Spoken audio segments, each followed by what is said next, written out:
Thank you and good morning. It's great to be with you all in what has actually become my adopted hometown of El Paso. I first visited El Paso in January of 2012. I'd never been here before, and all I knew at the time is what I'd read and been told. It's a West Texas town. It's in the desert, on the border, and it can be really windy. That was it. That was the totality of my knowledge. What my perception was of El Paso at that point, it wasn't negative per se, but it wasn't positive either. It was kind of unknown, frankly leaning more to the negative side. Now, I will tell you that I believe that's the perception that those outside of this community often have. But what I found and what I definitely felt was what I'm going to call the reality of El Paso, and that is the tremendous potential that this region has. And that potential is the subject of my talk today. Now, a little background.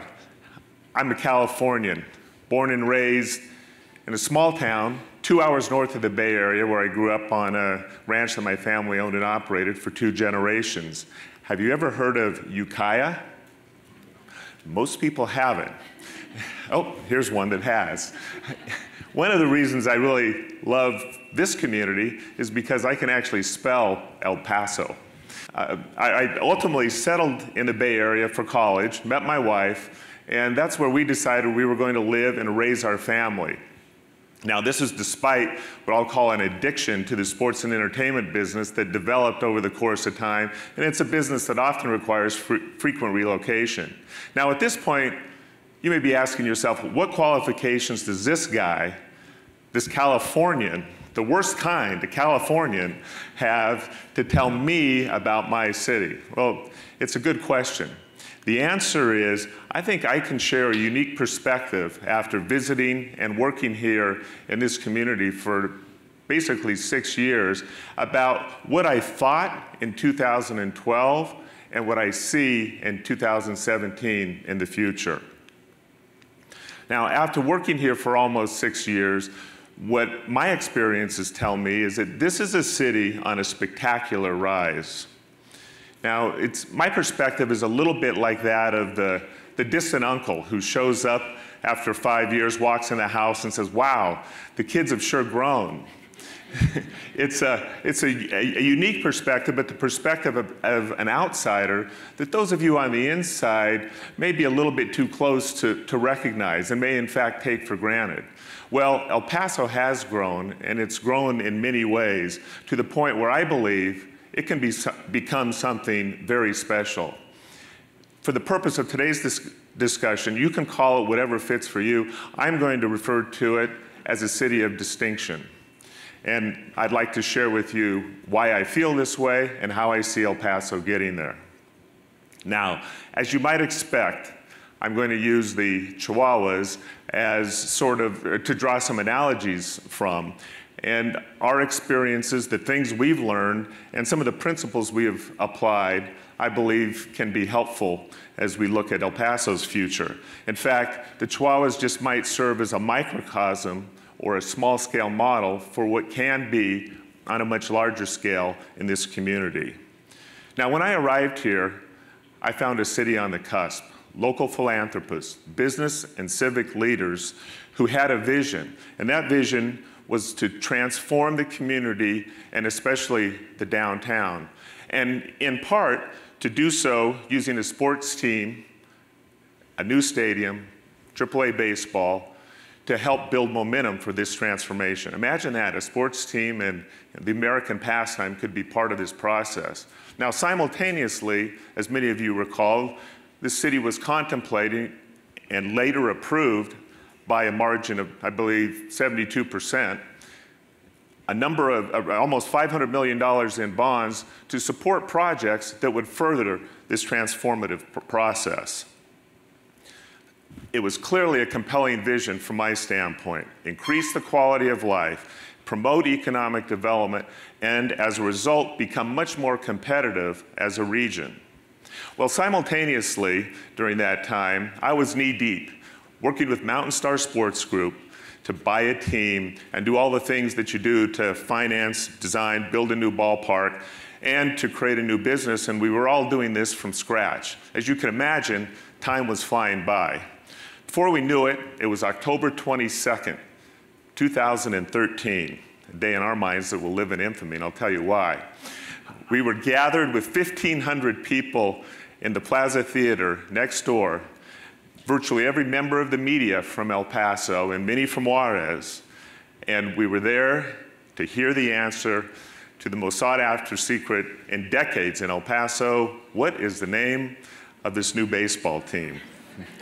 And, well, the curtains drew open, the confetti cannons went off, the music blared, the balloons dropped, and we announced we were the El Paso Chihuahuas. Well, the first 24 hours were not so good. That might be an understatement. The disdain, the disapproval, and beyond was beyond our wildest dreams. As you can see here, we had some people who were clearly embarrassed, not just for the team, but for the community at large. We have individuals who weren't returning for Thanksgiving, Christmas. They weren't even coming back for the summer. And then some who were just in disbelief. The good news is the future proved to be much brighter, and more about that later. Well, 2013 proved to be the beginning of a new era for El Paso. To understand the development and the evolution of this region, it's best to look back to the 20th century. Between 1900 and 1950, El Paso was truly a powerhouse. It was thought of amongst many of the great cities in the US. It had great parks and neighborhoods, great transportation systems, and a vibrant downtown.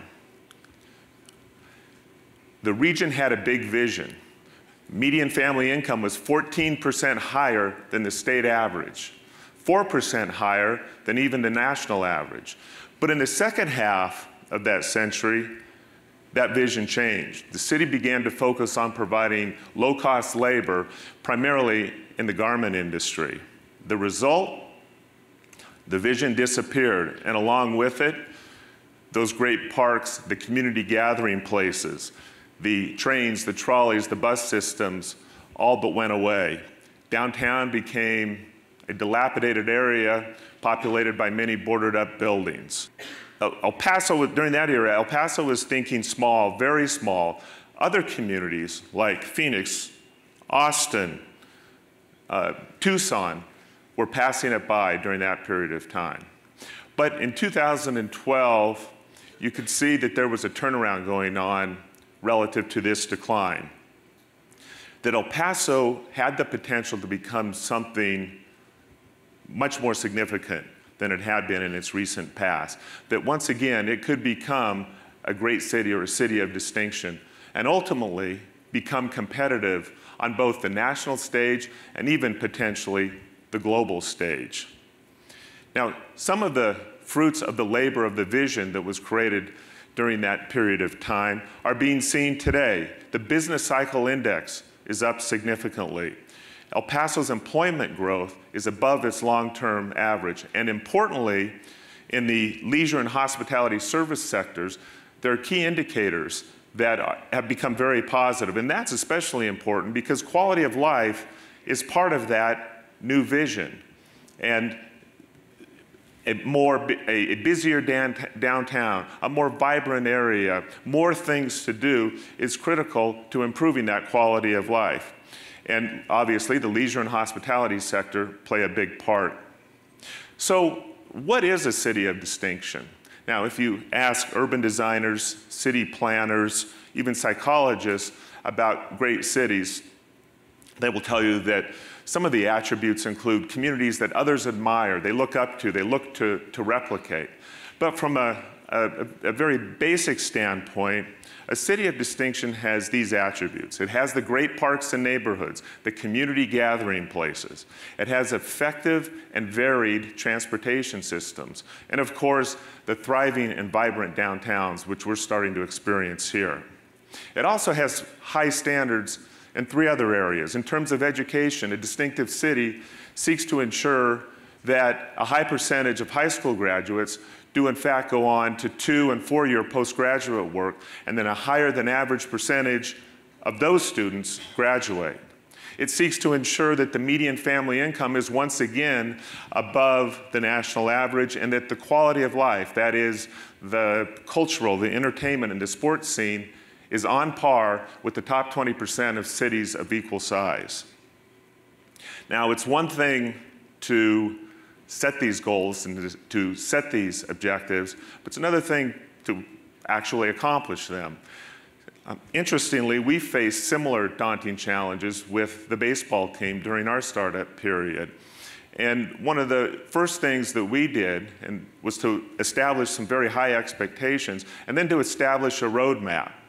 In our case, it's our vision and our mission statements. Our mission statement, what we do, is to provide the highest quality, the most memorable entertainment in a safe, first-class, and family-oriented environment every day and every game. Again, high standards. Our vision statement, that is what we aspire to be, is to be the very best organization in our business, in minor league baseball. And then underlying all of these are our core values.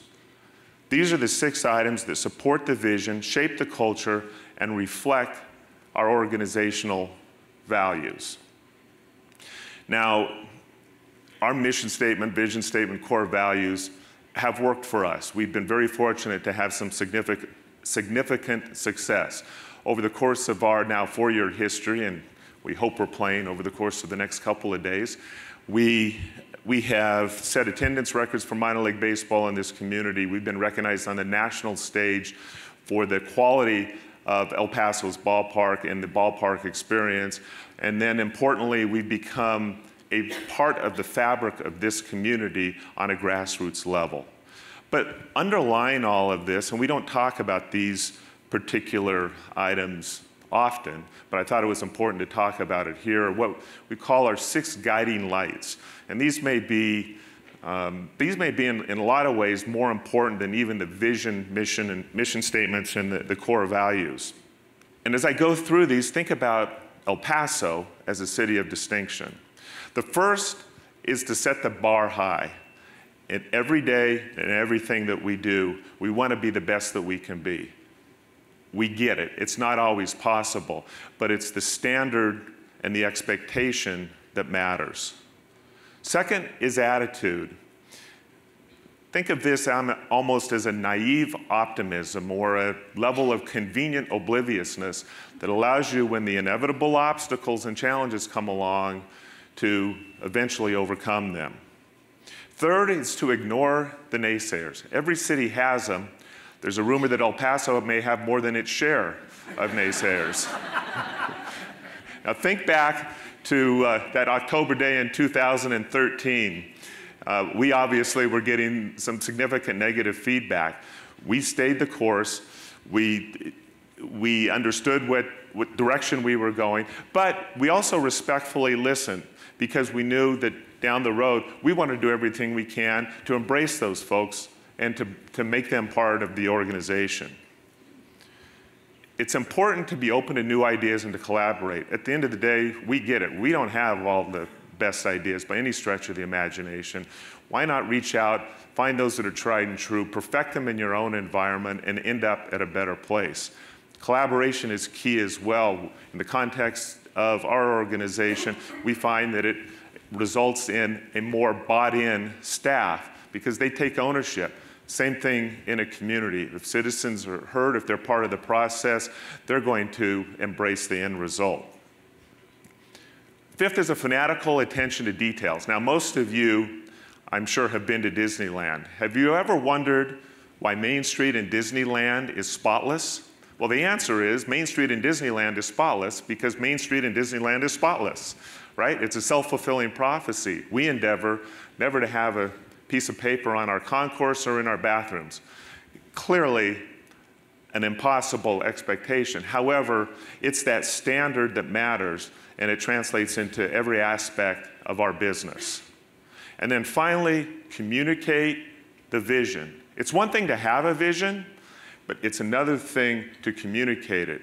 It's critical that in the case of a community, that civic and business leadership communicate that vision again and again and again and again. People don't hear it at first. They're busy. They have their own lives. But eventually, they'll start to listen. Repetition leads to awareness, which leads to acceptance, which ultimately results in our case, people embracing the team, becoming fanatical fans, and hopefully, in the case of the community, becoming fanatical citizens.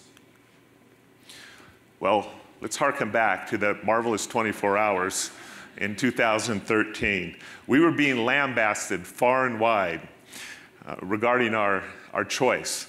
And people were prepared to leave the city, but we stayed the course. We believed in our vision. We told the story behind the name and the logo, the backstory, and we told it again and again and again.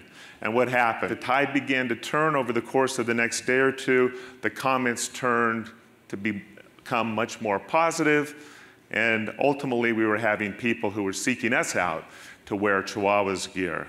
Within a week, people in all 50 states and 10 foreign countries had purchased Chihuahuas merchandise. Within a month, we had more people following the Chihuahuas on Facebook than any other team, and there's 159 of them in minor league baseball. Not the ultimate metric, but it demonstrated the level of interest. And then over the long term, in our first 3 seasons, we have sold more merchandise than any other team in the history of minor league baseball during a similar period of time ever. And the reason is that we had a vision, we believed in that vision, we had a staff and a community that took ownership of that vision, and with that vision, we strive to be the very best in the business. Now, I believe El Paso is on a path to becoming a city of distinction. As long as it has a vision, those that communicate that vision again and again and again, and the willingness to do the little things that create results, El Paso can become a city of distinction. When I arrived here in 2014, I saw the potential. And standing here today in 2017, I have no doubt that El Paso will accomplish that distinction. Thank you.